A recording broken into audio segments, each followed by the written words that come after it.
万博ミニ四駆大会。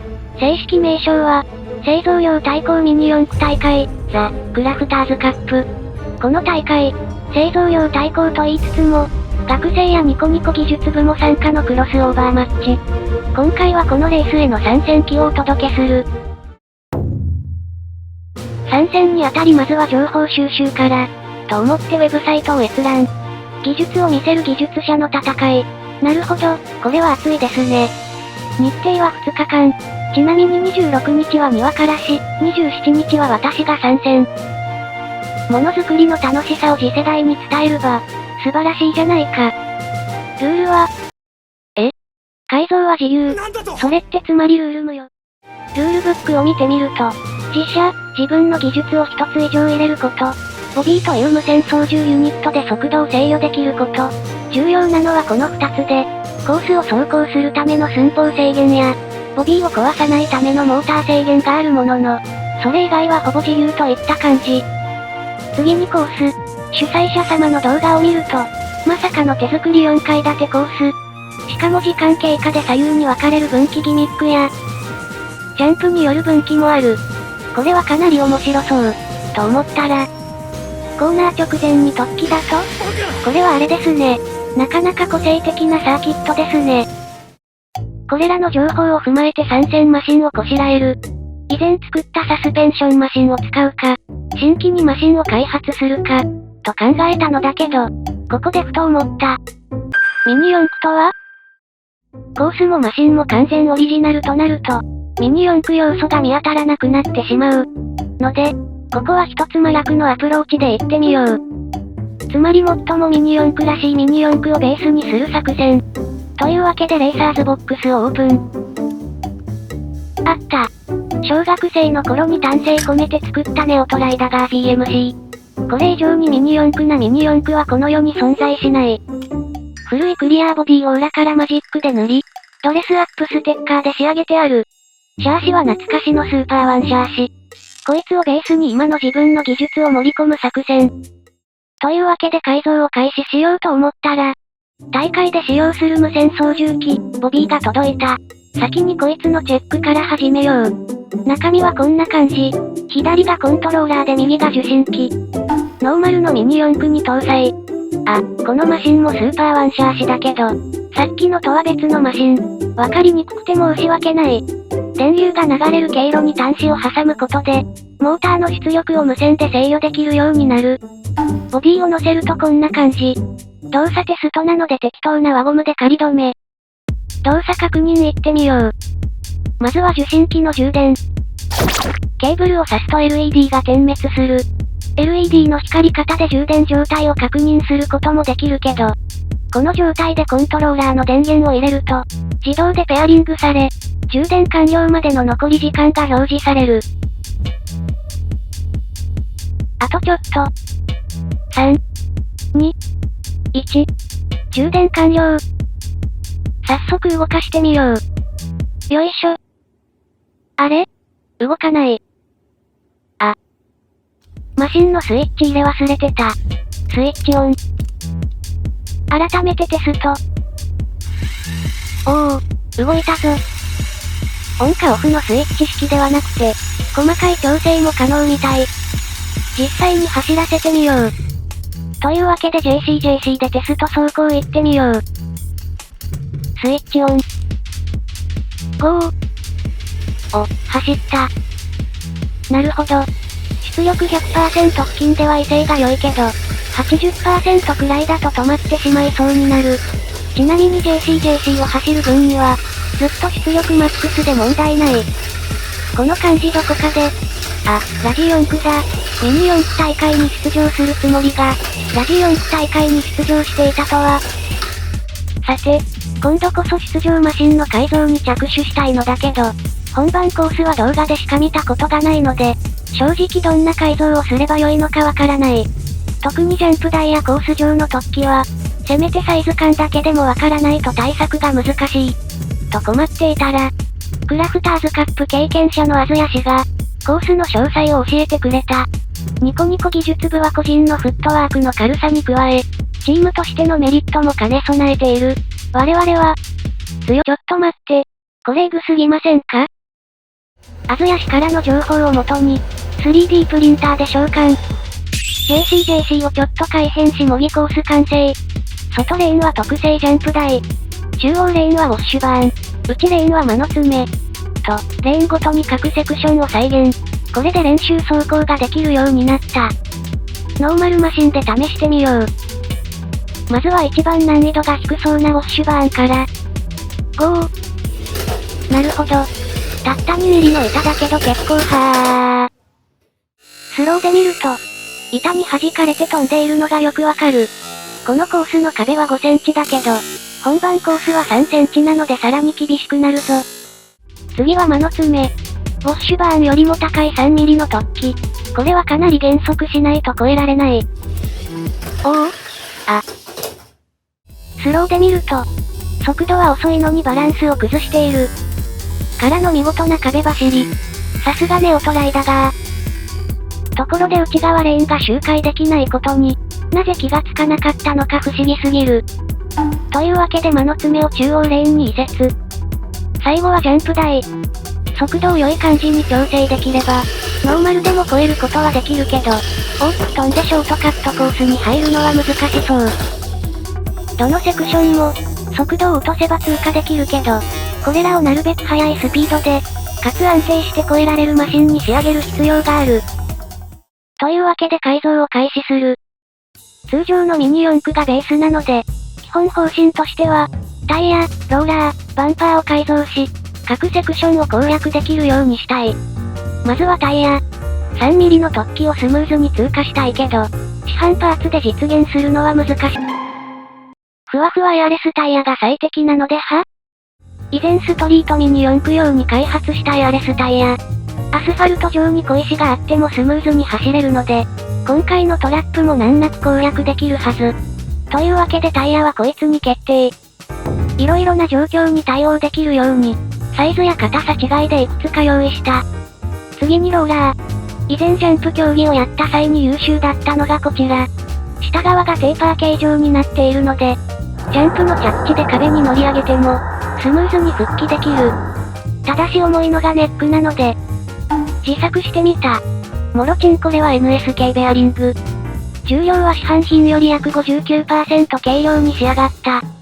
これまた色々な状況に対応できるように、サイズ違いでいくつか用意した。最後にバンパー。この形状の試行錯誤が一番大変だった。シャーシにフィットさせたり、タイヤやボディと干渉しないようにしつつ、ローラーの幅を広げる。これによりコース内でマシンが左右にブレにくくなる。ついでに壁に引っかかりにくくするための、アンダーガードも作ってみた。これらのパーツをマシンに装着すれば、万博ミニ四駆大会出場マシン、ネオトライダガーリバイバル、完成だ。いくつか補足解説を。ローラーは2段の方が安定するので、上段ローラーを追加。これも下段ローラーに合わせていくつか用意した。次にボビー。そのまま搭載するとデッドウェイトになってしまうので、こんな感じで搭載してみた。ビヨンビヨン動いて着地の衝撃を吸収してくれるはず。いわゆるキャッチャーダンパー的なやつですね。モーターは変化球でラジ4駆ノーマルを選択。このモーターはノイズが小さいらしいので、今回のレースに最適なはず。さらにダメ押しでノイズ対策のコンデンサを装備。この LED は、モーター出力に応じて明るさが変わる。超高輝度タイプなので出力全開だとかなり眩しい。つまりとてもかっこいいのだ。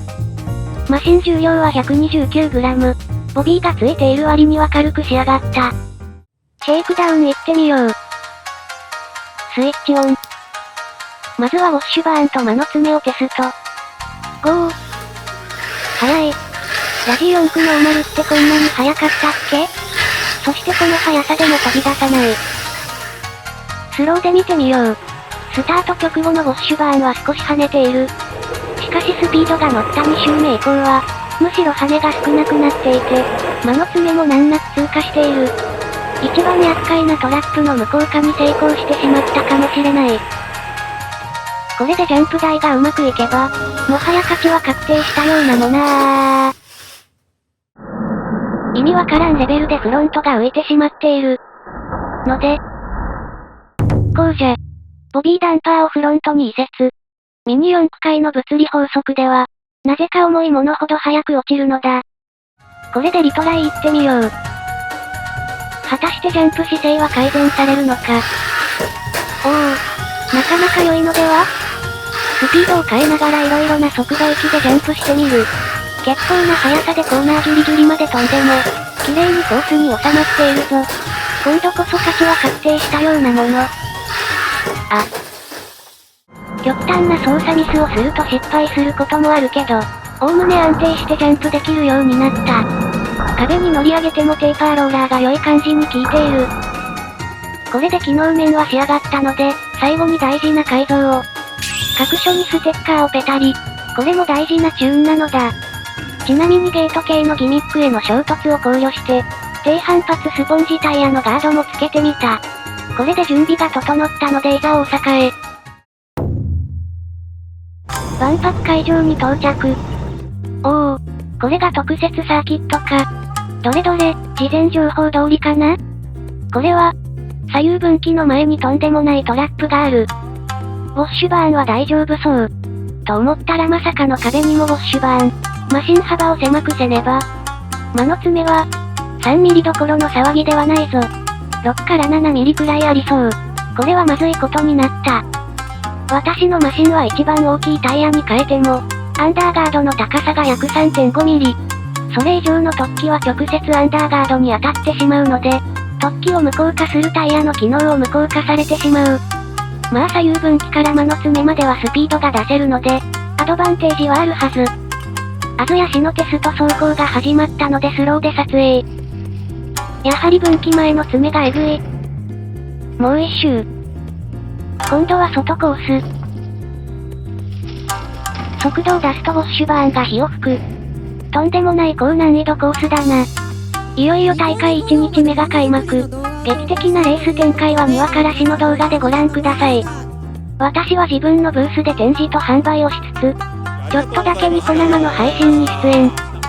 帰りに花火が見えたので大屋根リングの隙間から。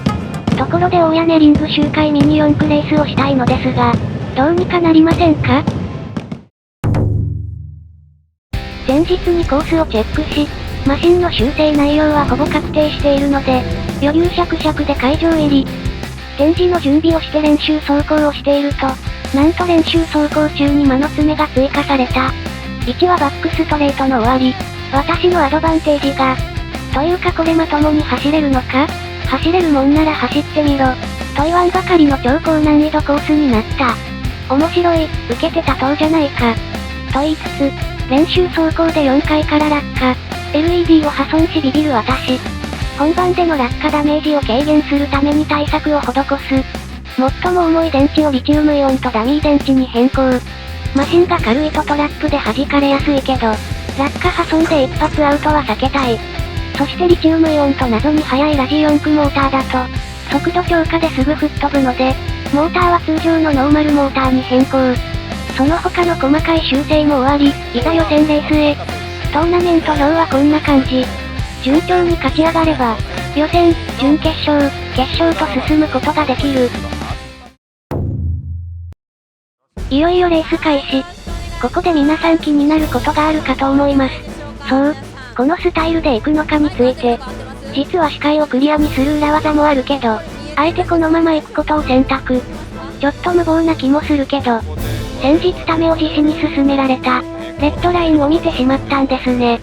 誰が何と言おうと、このマシンとスタイルを貫きたくなったわけです。さあ準備が整った。私は一番上のレーン。マシンは見やすいけど落下ダメージが大きいレーン。レーススタート。さあグリーン、ここでスルスルっと。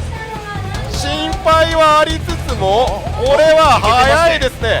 あずばか、ニコニコ技術部が早くも一周、ゲートが変わったところ、これはエレベーター待ちとなっていますが、これはかなりのペースとなっています。さあ他のマシントラブルがあるようですが、まだまだタイム的には全然巻き返しが効きます。ここで壁に引っかかった。しかし前を行くマシンがこれは安定していますよ。さあしかしアズバカ選手、足元が見えづらい。マシンが見えづらいけど足元も見えづらい。全体的にはこれはかなり速いですよ。速度調整だけできていればこのままいけそうではありますが、他のマシンもいやまだまだ分かりません。後続のマシンもしっかり追いついていきますが、しかし1周目がかなり速かったことでこれアドバンテージ大きいですよ。あ、オッケーですね。 OK ですか、これ OK ですね。はい、やってしまった。向こうでのコースアウトはアズパカはゆっくりじゃないと歩けないんですよ。これが危険です。でもマシンが無事でよかった。さあその間に他の車体はリードをつけたいところだったんですが、さあ最小限で他のマシンも戻ってきてる。これはデッドヒートになってますよ。さあ前半の3周のリードがありましたが、ヤオリンゴムが順当なペースで追い越しということになっています。さあアズパカがここでさらにもう1周加えていく。ゴムムが手前まで、これじゃないですね、奥のコーナーでコースアウトしています。さあ先行がジャンプもしっかり決めていく。これは見どころもしっかり作っての期間です。スタックや落下はあったけど、というなかなか良い走りで勝利することができた。続いて準決勝。私はまたしても落下が怖い一番上のレーン。スタート。早いんだよな。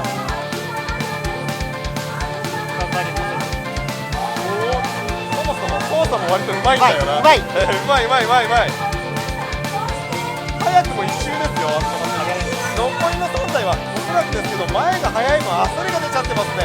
ここは着実にいってし、ここでスタック。ただしかし私の視点だとどうなっているのかよく見えない。ダメやっと気がついて助けに行く。ただし安全第一。アルパカさんも歩いてるもん。まあでも走ったら危ないですよ。走ったら危ないから歩いた方がいい。確かにリードありますから。ゆっくりしたあれぐらい歩くんだったら絶対ね、送信機も置いてきますからね。間違いないです。余裕です。全体が速いんだから。これはコース側の問題から OK ですね。ネオトライダが合図どこ？順調らしい。と思ったらまたスタック。ゆっくり歩いていきます。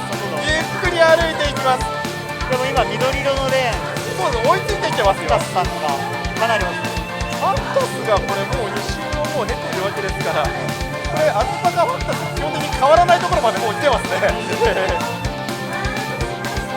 かしここはゲートが開いてアルパカ、本当はジャンプしたいんだけどという気配も見せながらのアルパカでございます。大丈夫か。ダイブです。ダメージがでかいですが、ただ近くです。歩いていきやすい。危ない。さあ安定感はあります。大丈夫そう。トラブルも少なそうですね。ちゃんと押しても走るっていうのが。さあ後続のマシンに大きな差をつけてます。周回でいうと西原成功チームもなんとかいけそうな流れではあるんですが、ここは安全にいくでしょう。アズパカが圧倒的優位な状況ですが、さあ帰っていった、戻ってきたのは準決勝通過だ。アズパカ。いよいよ決勝レース。スタート前に各レーンのライバルたちをご紹介。赤レーン。株式会社アイムプランニングの吉村と言います。僕は今回唯一参加の普通のミニ四駆ショップをやりつつ、スティーム教育、ステモンという名前のね、プログラミングとかエンジニアリングのスクールをやっております。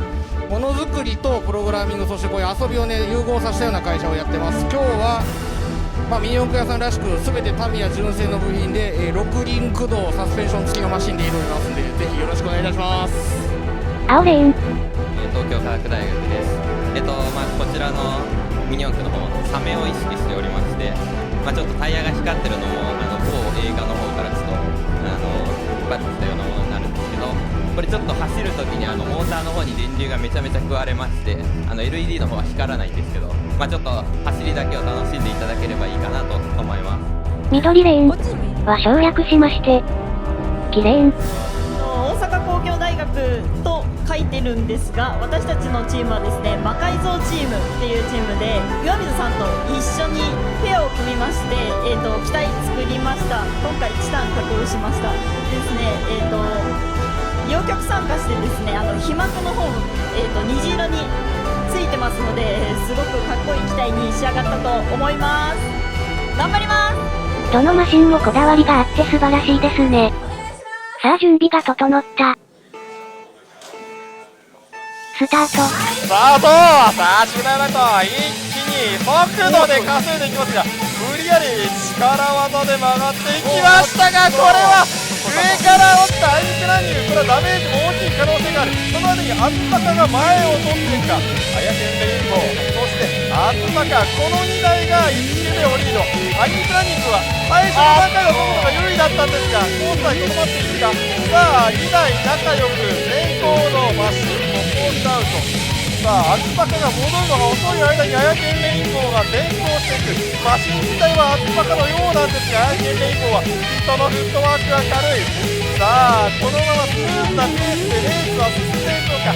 ここは後続のマシン2台が厳しくなってきた。ここは東京科学大学アヤキクランニングが周回の差を開いている。しかし前のトラブルさえあれば逆転の可能性も残っていますからね。しっかり少しずつ前に行ってほしい。さあアズマカは早くも前45周と。ファイナルラップのこの場面、コースの隙間から自分のマシンが見えた。自分のマシンに集中しているので、ライバルたちが今何周目なのか把握できていない。このマシンはリードしている？こちらのマシンは何周目？アヤケンレインボーのレインボーって参加費巻くの？とりあえずわかるのは、自分が最終ラップでジャンプルートに入ったことだけ。だったら答えは一つ。いけ、ネオトライダガー。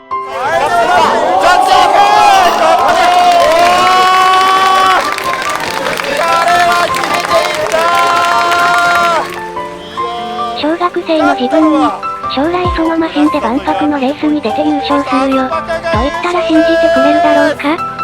ポリシーを貫いてここまで来れた。そして一番大事な場面でジャンプを決めてくれた。ありがとうネオトライダガー。他の参加者のマシンも、走行性能にこだわっていたり、技術を見せることに特化していたり、みんな突き抜けていて素敵だった。コースに関して、正直練習走行の段階では、これ難しすぎてまともなレースになるのかと思っていたけど、いざレースになれば、一瞬たりとも目が離せない熱いレースばかりだった。特に一番熱い展開は、今まさに競い合っている2台のマシン。トラブルで遅れていたアイムプランニングが、ジャンプショートカットを決めて、最終ラップ直前で東京科学大学に並んだ。そして2台ともジャンプレーンへ。2週連続ジャンプを決めたアイムプランニングが逆転勝利。もちろん色々な意見があるのは理解できる。でも私は固定概念にとらわれない発想が好きだし、新しいことに挑戦する人たちを応援したいと思っている。今回のコース、レースも改善点は多いだろうけど、左右に分岐したりジャンプの分岐で大逆転が発生する。これだけでもめちゃくちゃ楽しいので、さらに楽しく見応えのあるレースを目指して、これからも進化していってほしい。そしてものづくりを楽しむ人が増えたら良いなと思う。最後に、レースを見てくれた方、応援してくれた方、参加者の皆さん、運営の皆さん、大会に関わった全ての方に、ありがとうございました。